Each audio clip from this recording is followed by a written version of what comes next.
Chapter 2 Dragons and Knights. On the fourth night after the wedding, the queen finally had her little family to herself. Lingering wedding guests and extended family had made their way back to their own kingdoms. The queen had just said her goodbye to the king's great-uncle Marcus that morning after breakfast. He was a funny man, as wide as he was tall, stocky, sturdy, and well-built for a man his age. He was kind and clearly loved his nephew, so she couldn't begrudge him the extra time at the castle. The king, along with his uncle and the castle's huntsmen, had spent days in the forest hunting fowl and game for the evening's banquets. "You may never see me again, my girl," Uncle Marcus had said as he bid the queen farewell. "I venture south in pursuit of dragons. It's a risky business, swamp dragons, but not quite as dangerous as cave dragons. I do swear to you. Did I ever recount my encounter with the great sapphire beast, the most beautiful and deadly creature I've ever stalked? She nearly burnt my beard right off." Uncle Marcus was very animated when he spoke of dragons. He would gesticulate wildly and reenact the singeing of his beard. "And what does Lady Aunt Vivian think of your adventures, Uncle?" the queen asked. "Oh, she has wild notions indeed," he said. "Does she? And what might those be?" the queen asked. "She thinks it's all fancy. Can you imagine? Fancy indeed. She thinks I'm fearful of becoming idle and bored in her company." The queen laughed again. She had come to love this man, and his wild tales of dragons lurking in damp caves, and his grand campaigns to steal their treasures. "Well, I'm nevertheless sorry she was unable to attend the wedding, Uncle. We must have her to visit as soon as she is well enough to travel." "Oh, you can be sure your Aunt Vivian will swoop down on you in no time. She'll take over the house, I gather." The queen was sorry to see him leave, but she was happy to have her husband and daughter to herself, even if the castle seemed almost too quiet after so many festivities. She arranged for a family dinner in one of the smaller dining halls. The queen preferred the smaller rooms of the castle. They made her feel more at home. She wasn't a queen here. She was a wife and mother. She was herself. The stone walls were covered in lavish tapestries depicting images of knights in battle or lovely maidens gazing at their own beauty in reflected ponds. The fireplace was the grandest focus of the room. It was twice as tall as any man, and decorated with the face of a woman carved from the finest white stone. Her eyes, downcast and serene, made the room feel protected. A warm fire made the dining hall feel cozy. The queen sometimes wondered if the white stone beauty had been modeled after the king's former wife, Snow White's mother. She wondered if she were there to watch over the household, watch over the queen, to ensure she was a worthy mother and spouse. The queen never asked her husband for fear of slicing open his own old wounds. He had loved Snow's mother dearly. The queen knew that, and she did her best to convince herself that it didn't diminish his love for her. Before dinner, the king gave the queen a small box filled with his first wife's writings. The box was ornately carved with a heart and a sword lock, and the king told the queen that it had once contained his first wife's meagre dowry. When she knew she was dying, Rose decided to document her life so Snow might know her a little. She whispered to the queen. "I want you to share these with Snow when you think she is ready." It warmed her heart that her husband should trust her with this task, but it troubled her as well. Would she be capable of it? Could she take on such a responsibility? And what if Snow fell so deeply in love with her mother through her letters that she began to resent the queen? "Of course," the queen said. Tonight the queen wore a simple and elegant empire waist gown of deep red edged with black ribbons. Her long dark hair was pulled high on her head in a circlet of braids intertwined with red ribbons and jewels, and her dark eyes sparkled in the firelight as she smiled at the sight of her daughter walking into the hall hand in hand with the king. Snow was wearing a deep blue dress which brought out the rosy color in her plump white little cheeks. The king was wearing one of his less formal, but still handsome tunics of black, edged with gold finery. "Ah, my love," the king said, smiling as he entered the chamber. The new family sat down to a fine meal of baked rosemary bread, sweet butter, hearty cheeses, roasted pork, and sweet potatoes smothered in garlic and olive oil. "I miss Great Uncle Marcus," Snow said between bites of bread soaked in gravy.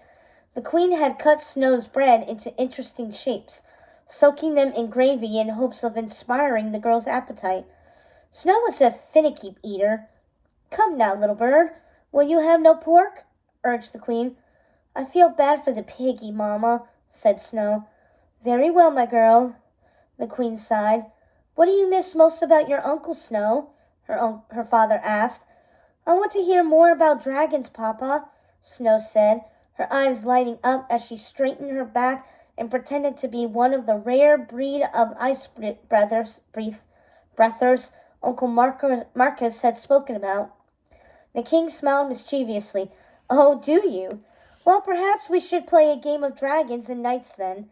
Snow jumped from her seat, knocking it over, and bolted to the farthest end of the hall. "Try to catch me, dragon!"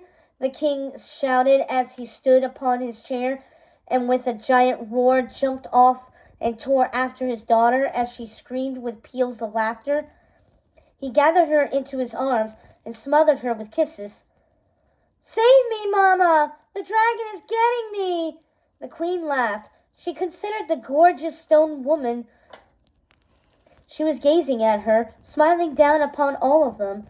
The queen felt this shower of approval, and it made her happier than she'd often been. "Shall I have the servants bring our desserts to the morning room? We can sit by the fire and tell stories until bedtime if you'd like," the queen said. "Oh, yes," said Snow. The dining hall might have been homey, but the morning room was cozier still. There were many cushions and warm furs laid before the fire. The walls were constructed mainly of paned glass, and the doors opened onto a lovely garden filled with beautiful flowers in shades of pink, red, and purple.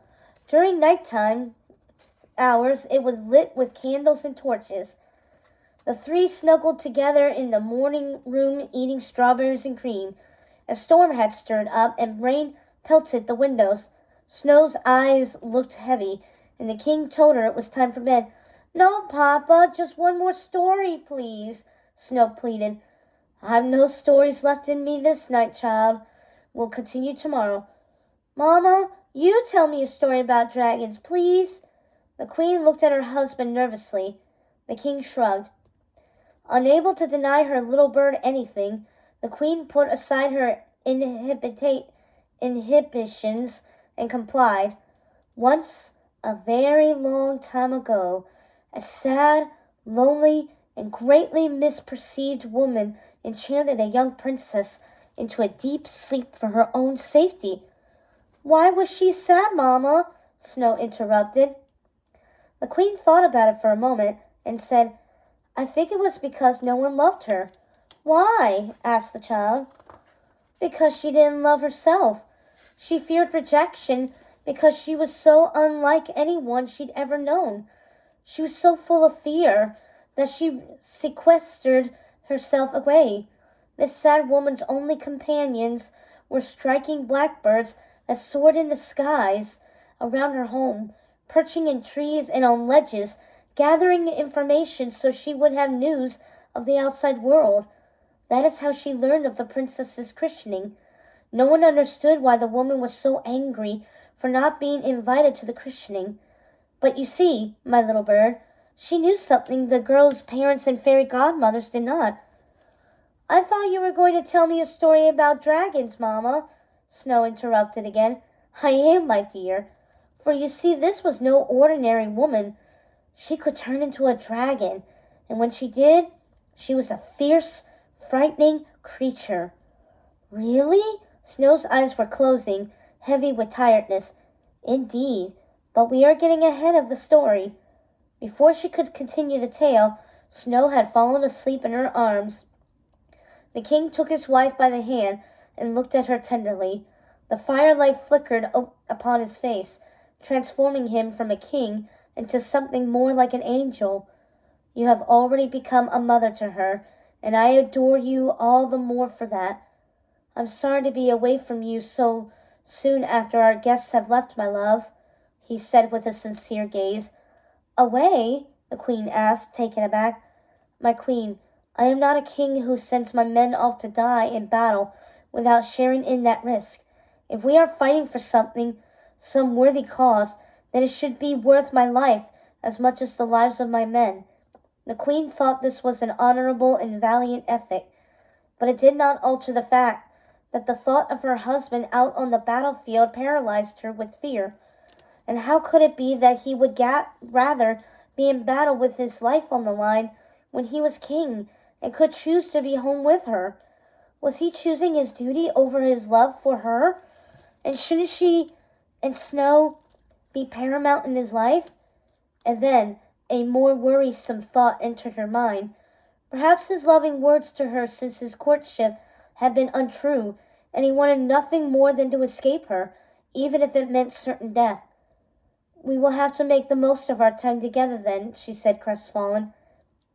And what will you do while I am away? How will you spend your days? He asked. I think I will take Snow to the forest to pick wildflowers, and if you do not object, I would like the child to visit her mother's grave. The king fell silent. His eyes welled up. It was strange to see such a great man, still with stony countenance, dissolve into such a state. I'm sorry, did I overstep? The queen began. No, love, you did not. It means so much to me that you would want Snow to know of her mother. You are a remarkable woman. You have a beautiful heart, my darling, and I love you more than you will ever know. The queen kissed the king on the cheek and stepped away from him. And I, you, we will anxiously await your return.